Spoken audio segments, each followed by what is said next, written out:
top 5 car brands that you should never buy if you really value your money. Let's get started. But before we do, I do want to give you guys a disclaimer and say that I'm not going to be putting cars like Lamborghinis, Ferraris, or even McLarens or anything like Bentleys, because those are obviously very expensive cars.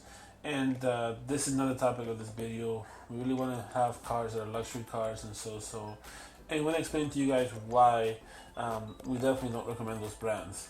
So let's get started now. Number 1 is Audi.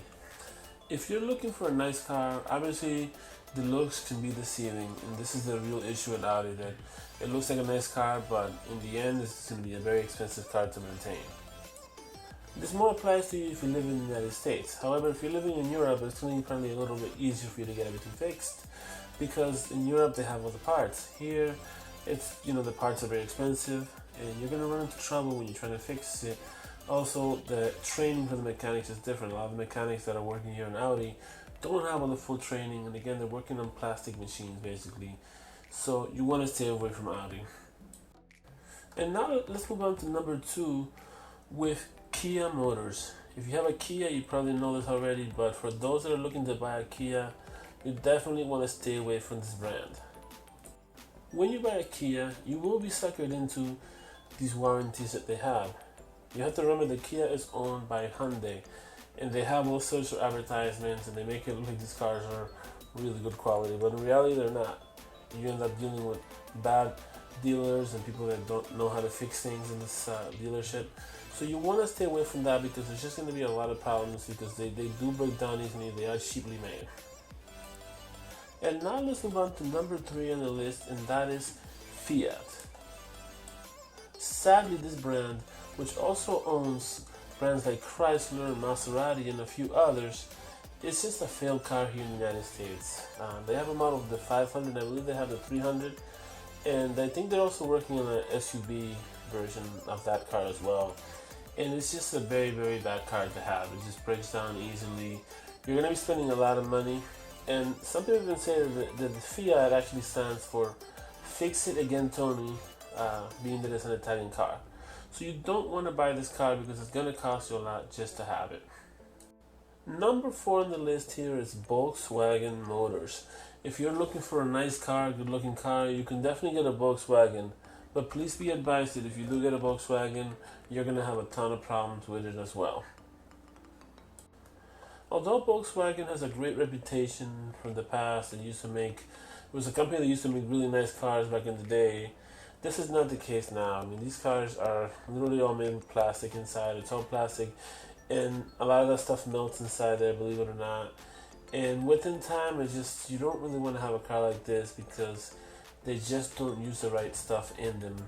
And they're made pretty cheap, and although they look really nice, and the German engineering, great engines, great everything, there's always a problem with this stuff, because there's a lot of plastic in it. And I know I'm saying that a lot because, especially with the European cars, there's regulations in Europe where they force them to use, they actually force the manufacturers to use a lot of plastic in their equipment. You're going to have a problem with these cars, especially within 10 years of owning it, or even less. And now we're going to move into the last one, which is BMW. If you're looking to buy a BMW because it looks nice, I certainly urge you to not buy one of these cars. They are very expensive, they're very hard to maintain, and most importantly, they break down all the time.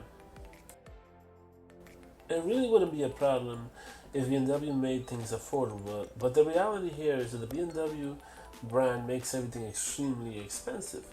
So when you buy a BMW, you need to buy a specific part. You definitely want to buy it from the dealership, right? Because the dealership has everything. But one of the things you're going to be doing is you're going to be spending a lot of money. I mean, I'm talking about from $700 to $600 to $800 to even $1,000, depending on the type of repair that you're going to get. If you have a dealership that you're working with, they definitely usually give you a car that you can drive while they're fixing your car. Really nice stuff, really nice perks. But at the end of the day, you don't want to be going to the dealership to get things fixed. So you most likely will have to go to get the car repaired somewhere else, like a third-party person. Well, The problem is that most third-party people that know how to work on BMWs are very expensive as well. So you're going to be paying that mechanic a lot of money. The parts are expensive, so they're not going to be the same things. For example, if you're getting a brakes for a Honda, you're going to pay way less than if you paid if you needed to get brakes for a BMW. So you have to look out for that if you're looking to buy one of these cars, because they are kind of tricky, and they're definitely going to cost you a lot of money to get them fixed.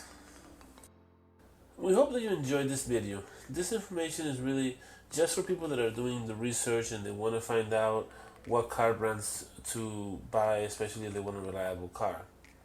Make sure to give this video a like, share with your friends that are interested in finding out more on these exotic cars that we talked about, and also the non-exotic cars that we talked about. Signing off, this is Eli.